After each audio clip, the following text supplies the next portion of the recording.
I was out in the Pacific Northwest woods just a few days ago. I'm Jake, a 33-year-old avid hunter. I lead guided trips for clients, and I wanted to scout new spots for the upcoming season. I'd heard the stories about strange things happening out there, but I never thought much of them. I thought they were just tales to scare newbies. But I was wrong. It started when I decided to hike a secluded trail, hoping to find fresh areas. I set my gear down and took a breath. The trees were tall, and sunlight barely cut through the thick branches. It felt quiet, a bit too quiet. That's when I discovered an abandoned campsite. The ground was uneven, with an old fire ring scattered with ashes. A rusted hunting knife was stuck in a tree stump. I felt a chill crawl down my spine. I turned to leave, but then I heard something, a whisper. I looked back, but there was nothing, just the trees standing like silent sentinels. I told myself I was just tired. I shook it off, but kept glancing back at the campsite. Over the next couple of days, things got weird. I kept hearing whispers float through the trees when I was alone. At first, I thought it was just the wind, but it felt too deliberate. I also saw strange animal tracks leading deeper into the woods, prints I couldn't recognize. My heart raced every time I turned around. I half expected to see something lurking behind me. I met some other hunters one night. They were pale, like they'd seen a ghost. They shared stories about feeling watched. One guy said his friend went missing in these woods. It sent a chill down my spine. They were serious, and that frightened me more than I wanted to admit. That night, I set up camp far from that abandoned site, but I still felt uneasy. I listened to the night sounds, the woods creaking and groaning. I stepped outside my tent for a breath of fresh air. The moonlight barely broke through the trees. Suddenly, I heard those whispers again, but this time they felt closer. Then I saw it, a shadow moving between the trees. My breath caught. I wanted to run, but my legs felt heavy like lead. I clung to the tree beside me, heart pounding against my ribs. "Is someone there?" I asked into the darkness. No answer came. I turned around slowly. Nothing was there, just the darkness. That's when I felt it. A presence behind me, heavy and cold. I whipped around again, but there was nothing, just silence. I could still hear faint whispers, darker now, almost mocking. My skin crawled. I took off, sprinting through the trees. What happened at that campsite?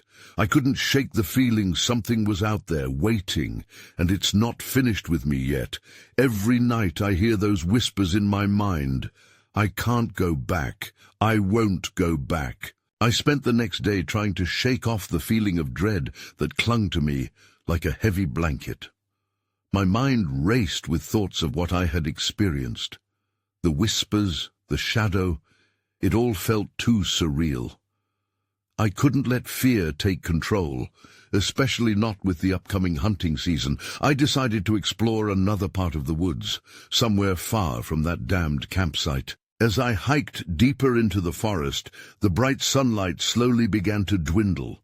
The trees grew thicker, their branches twisting like ominous fingers reaching out for me. I steadied my breath, pushing away the anxiety that crept in. I kept my eyes peeled for anything unusual, hoping to find a new location for my clients. It wasn't long before I stumbled upon another campsite, this one less abandoned, but still eerily quiet. The tent looked worn, and the fire pit was cold, its ashes unturned. I approached carefully, eyeing the backpack leaning against a nearby tree. It looked old, covered in dirt and moss. Something about it felt off, like it had been left here in a hurry. I reached for the pack, my fingers trembling. What if it belonged to someone who didn't make it back? I unzipped it cautiously. Inside, I found a half-eaten can of beans, a flashlight, and a notebook. My heart raced as I pulled out the notebook, flipping through the pages filled with scrawled notes. Day 1, strange noises at night, kept me awake. Day 4, saw something move in the shadows. Can't explain what it was. Day 5, I think I'm being followed. The last entry sent a jolt through me. I looked around, half expecting to see someone standing behind the trees, but nothing moved. I shoved the notebook back into the pack, my palms sweaty. I had to get out of here. Fast. Just as I turned to leave, I heard a twig snap behind me. I spun around, heart racing, ready to confront whoever or whatever was out there. I called out, "Who's there?" My voice echoed in the stillness. No answer came, but I could feel eyes on me, scrutinizing from the shadows. I took a step back, adrenaline surging through me. That's when I saw it again, a figure between the trees. It was larger than before, with an unnatural shape, like it was shifting. In a blind panic, I bolted down the path I'd come from, branches whipping against my face. The whispers returned, louder now, chanting my name over and over like a dark refrain. I didn't look back. I pushed myself harder, my breath coming in ragged gasps. I stumbled but regained my footing, fueled by fear. I had to escape. Suddenly I burst into a small clearing, and everything went quiet. I felt the oppressive silence smothering me. It was as if the woods had decided to hold its breath. The figure and whispers vanished. But that wasn't the end. I noticed something unfamiliar sticking out of the ground, a weathered stone marker, half covered with dirt and vines. My heart sank. I had to know what it said. I approached it slowly, trembling hands brushing away the soil. That's when I realized it wasn't just a marker, it was a gravestone, and the name etched on it made the ground feel like it was collapsing beneath me. The name on the gravestone felt like a punch to the gut. Thomas R. Dalton. My breath caught in my throat. I recognized that name. He had been reported missing 2 years ago after going hunting in these very woods. I had read the articles. The search teams had combed this area, but it was like he had vanished into thin air. As I stood there, dread coiling in my stomach, the urge to flee battled with the need for answers. I stepped closer to the marker, scanning the ground around it. Maybe there were more clues. Perhaps something else lay hidden nearby. But all I could feel was a strange stillness around the gravestone, like the air was charged with a heavy silence that pressed down on me. I knelt, shaking dirt from my hands. What happened to Thomas? Did the same thing happen to the campers that had left behind the backpack? Anxiety surged in my chest. I needed to know, but my instincts screamed at me to leave. Then just in my peripheral vision, I spotted movement again. I snapped my head toward the tree line. There it was, a flash of darkness darting between the trunks. My pulse quickened. Maybe I was being followed. I stood up abruptly, trying to stay calm, but the nagging urgency had returned. I was in someone else's territory, and I was not welcome here. Without thinking, I took off in the opposite direction of the movement, breaking into a run. The underbrush crackled underfoot, and the air felt thicker, almost suffocating. As I wove through the trees, I fought the urge to look back. I could feel it. Something was on my tail, lurking just out of sight. I barreled toward a narrow creek I had crossed earlier. If I could just make it there, I could wash off the dread. Maybe I could get back on familiar ground and find my footing. As I reached the water's edge, I paused to catch my breath and listen. Nothing. Silence. I glanced over my shoulder, my body tense. Then I heard it, a distinct sound of branches cracking not too far from where I'd just come from. That dread returned tenfold. I had to keep moving. I took a step into the cold water, the chill barely registering, and continued downstream, hoping the sound wouldn't follow me. I didn't stop until I reached a small ledge that overlooked a wider part of the creek. I crouched low, peeking over to assess the area. The shadows danced across the water's surface, but I took a moment to look around. There was something remarkably peaceful about the scene, but I couldn't shake the feeling that I wasn't safe yet. That's when I spotted it. A glint of metal stuck in the mud on the opposite bank. My stomach twisted. I squinted, forcing myself to focus. It appeared to be a knife, or at least what was left of one. I felt a cold shiver run down my spine. How had it ended up there? I fought with myself, torn between curiosity and fear. I had to make a choice, go check the knife, or find my way back home before whatever was hunting me had a chance to catch up. Then in the distance, I heard whispers again, low and urgent. They weren't just my imagination. They were real, calling out in that rolling echo.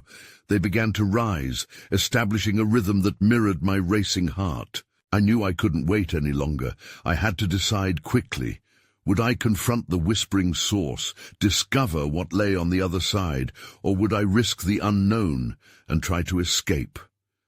The tension hung heavy in the air, and my instinct knew that whatever choice I made next could change everything. I drew in a shaky breath, that metallic glimmer still haunting my thoughts. The whispers grew louder, weaving through the trees like smoke. I couldn't tell where they were coming from, but they felt closer now, wrapping around me. My body screamed to get away, but curiosity clawed at my insides. What if I uncovered something important? What if there were answers just beyond the noise? In a split second, I made my choice. I couldn't turn back now, not after everything that had happened. I pushed myself away from the ledge and tiptoed along the water's edge, slipping between the trees toward the knife. Each step felt heavy, the ground sucking at my shoes like quicksand. As I got closer, I could finally make out the object more clearly.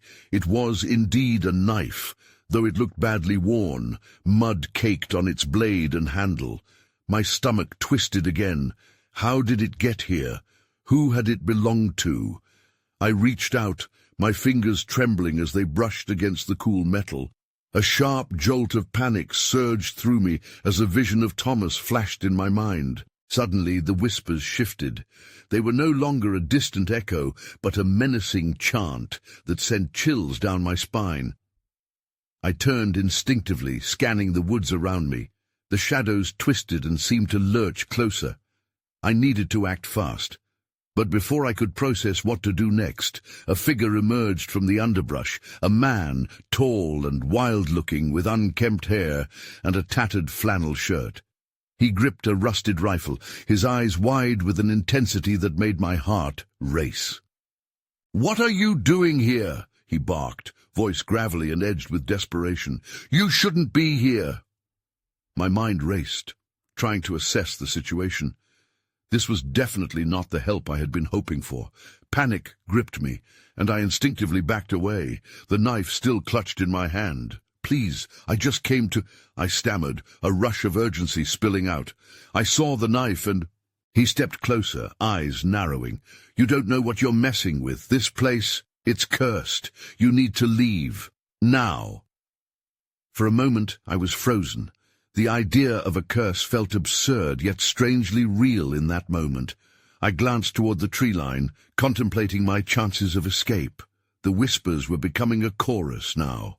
They called for me, ancient and primal, woven into the very fabric of the woods. Before I could respond, the man lunged forward and I darted to the side, adrenaline surging through me. "Wait, I just want to understand," I called out, desperation rising. But he shook his head, pulling back on the rifle. "You'll never understand. You don't belong here." And then something broke. The woods around us erupted in chaos, the sound of snapping branches and rustling leaves, as if the forest itself had become alive and angry. "What's happening?" I gasped, fear pooling in my gut. He turned, scanning the darkening trees, dread etching lines on his face. "They're coming. You need to run." With no more time to think, I took his advice. I bolted toward the creek, knowing I had to escape whatever danger was closing in. Behind me I heard a low growl, raw and hungry. Whatever it was that hunted these woods, it was real, and it was coming for us. My feet hit the water, splashing chaotically, and the cold bit into my skin. I didn't look back, but I could feel the presence lurking behind me, waiting for the perfect moment to strike. All that mattered now was survival. But with every stride, I could feel the tension building. Something was not done with me yet. The water splashed around me as I ran, the chill seeping into my bones. Each heartbeat felt like a countdown, and the whispering woods pressed in closer, demanding my attention. I needed to focus. I needed to outrun whatever was pursuing me. The growl came again, louder this time, reverberating through the trees. My breath came in ragged gasps, a panic rising that threatened to consume me. I could hear the man behind me shouting something, but the words were lost in the rush of water and chaos. I stumbled forward, nearly losing my footing on the slippery rocks, but I pushed myself onward. Ahead, the creek widened, and my eyes darted to the opposite shore. There was a path, narrow but faintly visible, leading into the underbrush. It was my only chance. I veered toward it, heart racing, hoping the water would slow whatever was chasing me. Just as I leapt onto dry ground, the air crackled with a presence. A sudden stillness fell over the woods, as if time had paused. My instincts screamed at me to keep moving, but I froze instead, caught between flight and the curiosity that had driven me here in the first place. That's when I spotted it, a glint of metal. Another knife, this one half buried in the mud, its blade stained dark. I reached for it instinctively, fingers brushing against the cool handle. My heart raced. There was something significant about it, something that tied it to the one I'd found before. Suddenly, the man from earlier burst through the trees behind me. He looked frantic. "What are you doing? Go!" he yelled, his voice slicing through my daze. I shot him a frantic look, confused. "There's another knife," I gestured wildly. He swore under his breath and glanced around as if the very trees were listening. "They can sense you," he said, urgency creeping into his voice. "The more you linger, the worse it'll get." At that moment the air shifted, and I felt it, a shift in the atmosphere, a weight bearing down. I turned my head as a shadow, dark and twisted, emerged from the depths of the trees, glowing eyes locking onto me. The whispers crescendoed into a roar, becoming demands rather than a gentle beckoning. The man grabbed my arm, his grip like iron. "Now, we need to go." We dashed down the path, urgency propelling us forward. With each step, I felt my panic give way to something else, determination.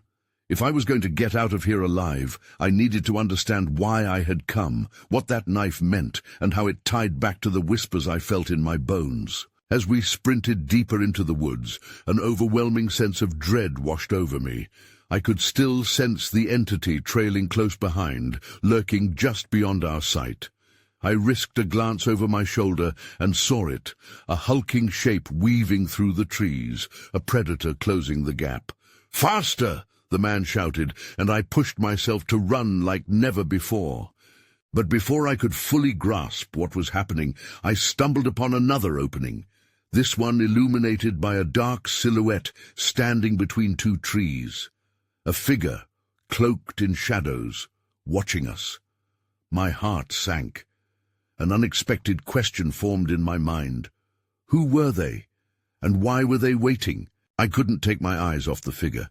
They stood tall, the shadows swirling around them like a living cape. My pulse quickened at the sight, blending fear and curiosity. What were they doing here? Did they even see the creature behind us? "Go!"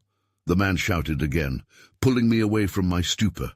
He moved with a fierce urgency, and I felt an overwhelming push to follow him.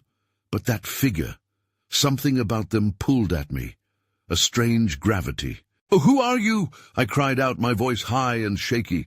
The figure tilted their head, a slow, deliberate motion. They didn't speak. Instead, the woods murmured around us, a sickly hum that sounded like laughter, or perhaps laughter twisted by fear. "Come on!" the man said, his grip tightening. "Now! They'll block the way!" Against my better judgment, I turned and ran.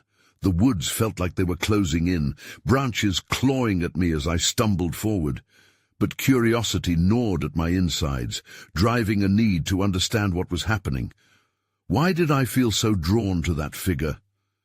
Behind us, a feral growl shattered the air, staccato and primal. I stole another look back as I ran. The creature was gaining on us, its dark body almost fluid, slipping between trees with unearthly speed. Panic clawed at my chest. "Jump!" the man shouted suddenly, pointing toward a low-hanging tree branch. Without thinking, I launched myself upward, grabbing the branch just as I felt the rush of air behind me. I swung and landed clumsily on a lower run of the tree, my heart screaming at the risk. The man followed suit, hitting the branch next to me. We both looked down as the creature's glowing eyes locked onto us, mouth twisted in a silent growl. It circled the base of the tree, waiting, taunting. "Do you think it will give up?" I whispered, my breath quickening. "No," he said firmly, scanning our surroundings. "But it can't climb like we can. We need to find a way to distract it or make our escape." I felt a rush of fear mixed with determination. "There has to be something we can do," I murmured, glancing at the knife still tucked under my arm. It felt heavy with potential, the dark blade cool against my skin. "You remember the other knife?" he asked, his eyes narrowing. "We need to find a place to hide it, somewhere it won't sense it." My mind spun. The figure from before flashed in my mind again. What if they knew more? What if they could help? "Wait," I said. "What if we go back to that figure? They might know how to handle this thing." The man looked at me, doubt clouding his eyes. "We don't have time." But I had already made up my mind. The dark figure had been waiting, watching, almost beckoning me. Maybe they had answers. Maybe they were the key to understanding everything that was happening in these woods. "Let's go," I urged, already leaning back toward the way we had come. We dropped down from the branch, and I felt the urgency pull me forward. Whatever lay ahead, I had to know. But as we turned, a voice, harsh and sharp, echoed from the shadows, halting us in our tracks. "You shouldn't have come here." And with that, the weight of dread settled around us once more. The darkness around us felt thicker now, pressing in with each second. The voice had a weight that sent a shiver down my spine. I turned slowly toward the direction it had come from. The figure was more distinct now, stepping forward, their face partially illuminated by a strange glow that drifted like mist. "Who are you?" I demanded, trying to hold on to my resolve. But the tremor in my voice betrayed my fear. "You haven't heeded the warnings," they said, their voice low and gravelly, as if it had emerged from the earth itself. "These woods hold secrets not meant for the careless." Beside me, the man shifted uneasily. "We don't have time for riddles. The creature, his kind thrive on your fear," the figure interrupted, pointing a slender finger at me, the shadows swirling at their feet. "You must face it with clarity, not panic." Before I could respond, the growl of the creature echoed again. It was closer now, the low rumble vibrating through the ground beneath us. I felt the man's presence tighten beside me, a reminder that we were still in danger. I hesitated. "What do you want from us?" I asked, desperately clinging to the hope that answers were waiting for me amidst this chaos. The figure stepped back into the shadows, a mere silhouette now. "You will find what you seek if you confront the darkness with resolve." And just like that, they vanished, leaving nothing but the faint rustle of leaves. The growl cut through the silence, brutal and hungry. The creature was circling again, and panic rose anew. "We can't stick around," the man breathed, glancing at me with urgency. "We need a plan." My heart raced as I thought back to the other knife. I had a sudden idea. That other knife! What if we used it to set a trap, some way to distract the creature? The man frowned. "How would that work? We would have to lure it away." "Maybe with noise," I said, excitement pushing through my fear. "Half the time it's moving around. It sounds like it wants to chase something. If we can get it to focus on something else." The creature's growl deepened, breaking my train of thought. It was too close for comfort. "I can't think with that thing stalking us," he muttered, starting to pace. Suddenly I spotted a small clearing not far from where we stood. "There! If we can create a distraction there, it may give us a chance to escape into the other direction." He stared at me as if weighing my idea. "You lead, I'll follow, but we cannot let it see us. Not for a second." Without waiting for him to respond, I dashed toward the clearing, adrenaline taking over. The night air rushed past me, and I could hear the creature's breath, deep and labored. Just as I reached the clearing, everything went silent. I skidded to a halt. That's when I saw it. An outline, and not just the creature. Something else behind it. Something watching. My heart dropped. It wasn't just the creature we had to worry about. I exchanged a horrified glance with the man. "We're not alone here," I whispered, and as the darkness deepened around us, an unsettling feeling unfurled in my gut. The shadow in the clearing shifted. I squinted, trying to make out what I was seeing. It was another figure crouched low and still, its eyes glinting like shards of glass under the faint moonlight. My breath caught in my throat. "What is that?" the man whispered, mirroring my horror. I could barely respond. The creature prowled around the edge of the clearing, its growl now creeping back into the forefront of my thoughts like a drumbeat of impending doom. I gestured urgently to the man to stay quiet.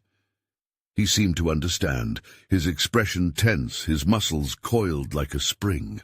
We stayed hidden behind a thick tree trunk. Time felt frozen as I tried to take in the scene.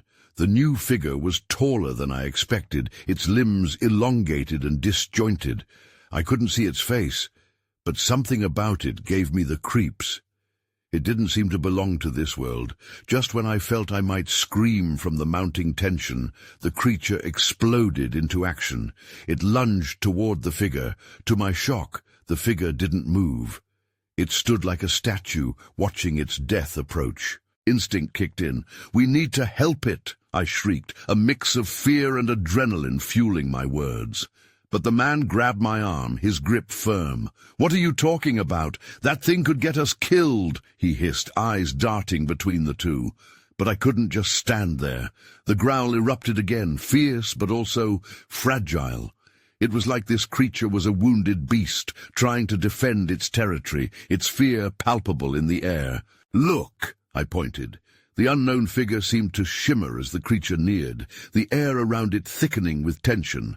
I could almost feel a pulse. Fear emanated from the two like heat from a fire. The man shifted behind me, debating what to do. "This isn't part of the plan," he muttered. "We need to go now." "Just give me a second," I shot back. Whatever danger lurked here, it felt as if these two were part of the same story. The creature lunged again, but this time the figure flashed a hand in front of its face, producing a blinding light that cut through the darkness like a knife. I squinted against it. The creature froze, its snarl catching in its throat. "Stay here," I said, not waiting for a reply. My feet moved before I had a chance to think. With every step I risked more than my life. I risked discovering truths I wasn't sure I wanted to know. Before I reached the light, everything shattered. A series of loud cracks echoed through the clearing like thunder. The sudden noise startled the creature, snapping its focus away. It turned, snarling in rage. I blinked in disbelief as branches snapped and the ground trembled around us. Dust kicked up like smoke, obscuring my vision. Then, just as quickly, silence fell again. The figure stood unperturbed, the glow fading back to a dull radiance as I closed the distance. There was barely enough time to register fear, but the question screamed inside my skull. Had I just made a deal with something far worse?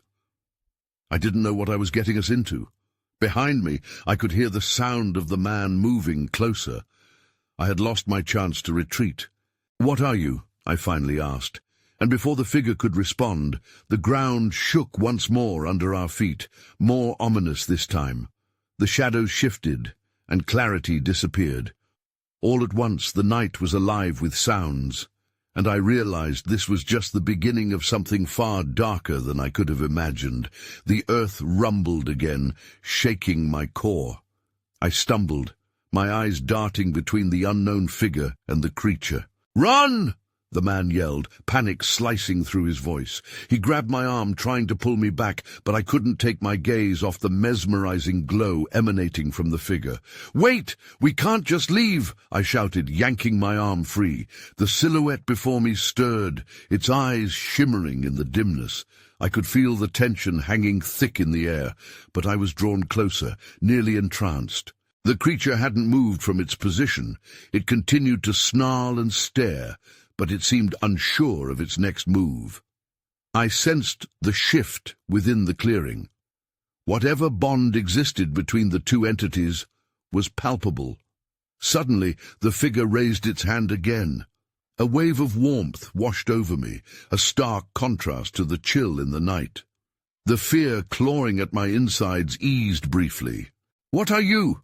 I pressed again, my voice steadier this time. My heart raced as the creature let out a low, rumbling growl, echoing my uncertainty. The figure's lips curled into what I could only describe as a smile. "I am a protector," it spoke, its voice a soothing whisper that melted through the fear surrounding me. "But tonight there are bigger threats." Bigger threats? I glanced around, trying to shake the oppressive atmosphere. What could be worse than what stood before us? Before I could question further, the ground shook violently once more, tossing me off balance.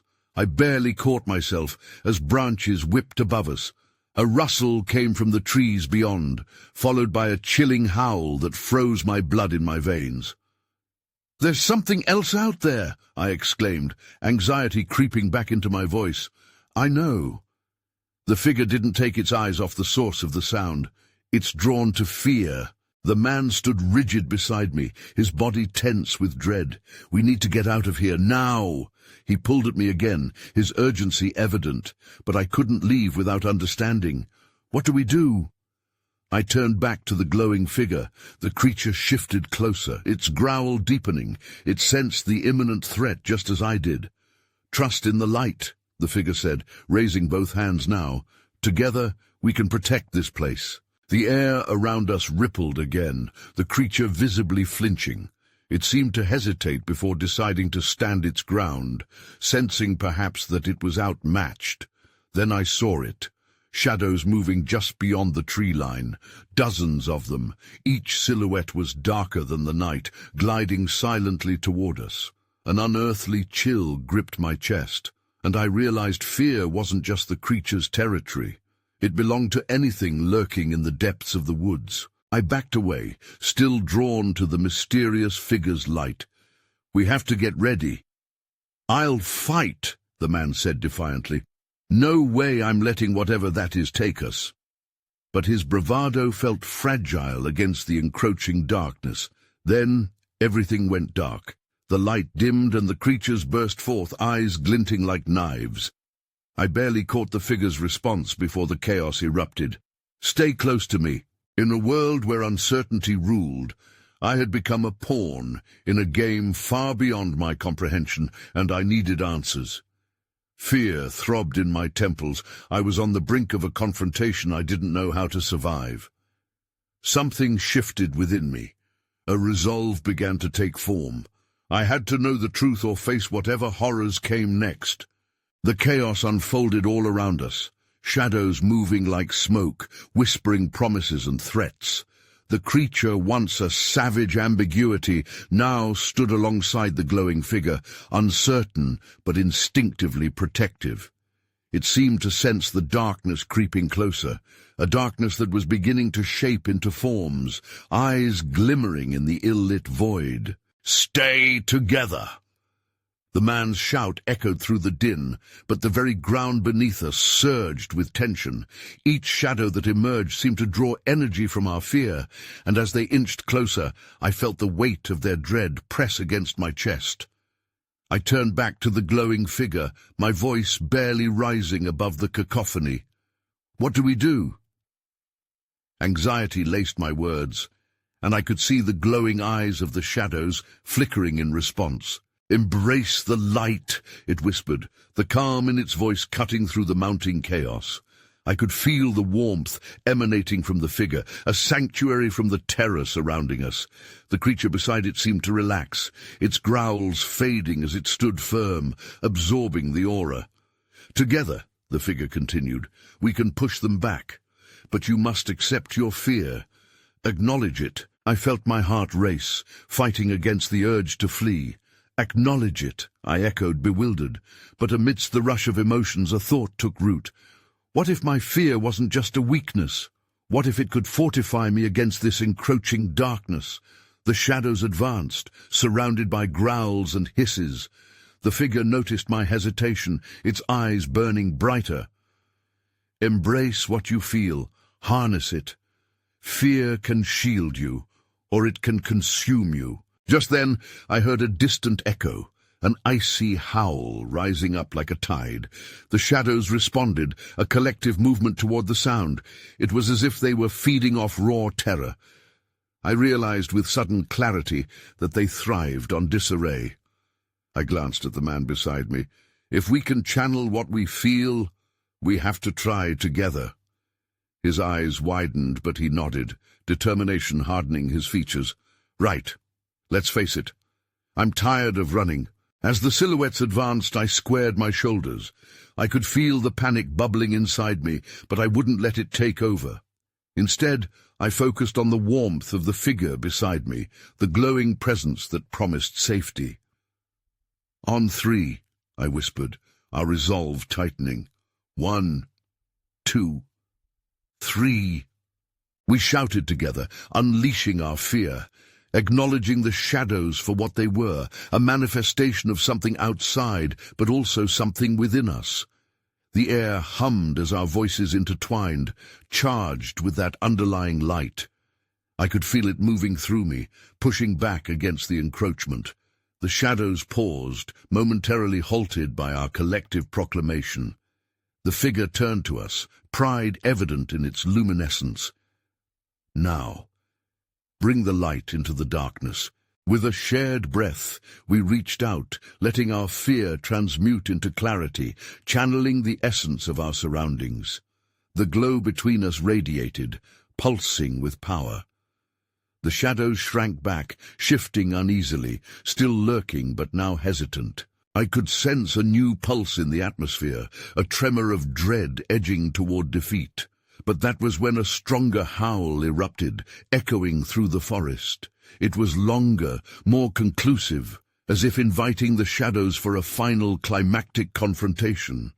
What came charging out next sent a wave of dread crashing back over me, bigger than before, darker, encapsulating fear itself. It radiated desperation and hunger, an all-consuming predator that sought to reclaim its domain. I stumbled back, heart racing, as the chaos erupted once more. My hand instinctively reached for the knife clenched tightly in my grip, realizing it wasn't a weapon to wield, but a piece of history to invoke. With a small, hidden hope that maybe it could assist me, I raised the blade to the creature, imbued with our combined fear and the glowing presence. The figure beside me raised its hands. Remember, fear is to be transformed, it urged as the shadows crept closer, trying to close in around us once more. In that moment, I understood. There was clarity in our struggle. The fear weaving itself into a tapestry of light shone brighter than any darkness. It wasn't a matter of suppression, but transformation, and that realization pushed me forward. The darkness dissolved into tendrils of light, tumbling back as a barrier formed between us and the approaching horror. It let out a frustrated scream, a sound that reverberated through the very essence of the woods, shaking the trees around us. But just as it seemed we might prevail, the shadows began to swirl faster. The creature, determined and relentless, lunged towards us, crashing into the barrier. Behind it, other figures loomed, each one darker than the last. They were from the same fearsome realm, and I could feel their jealous hunger. "Hold on!" the man yelled, his voice steady.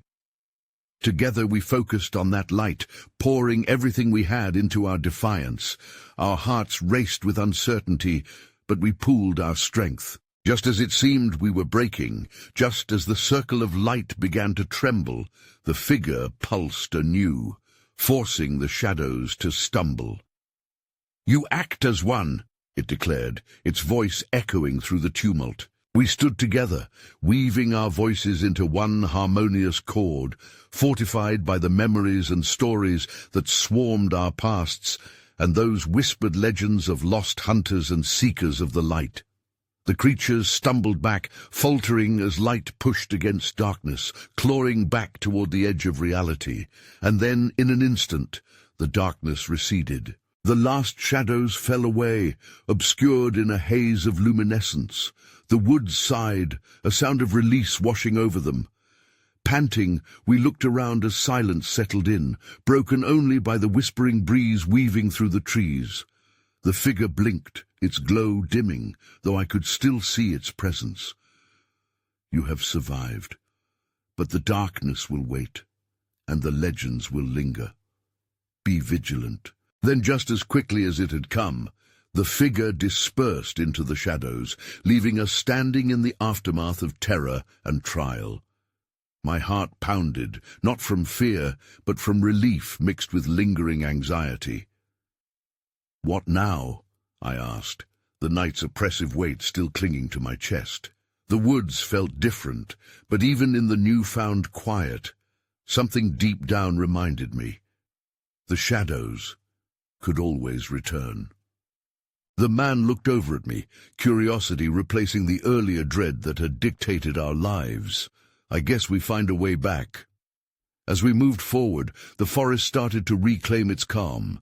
I couldn't shake the feeling that my mind would replay this night countless times.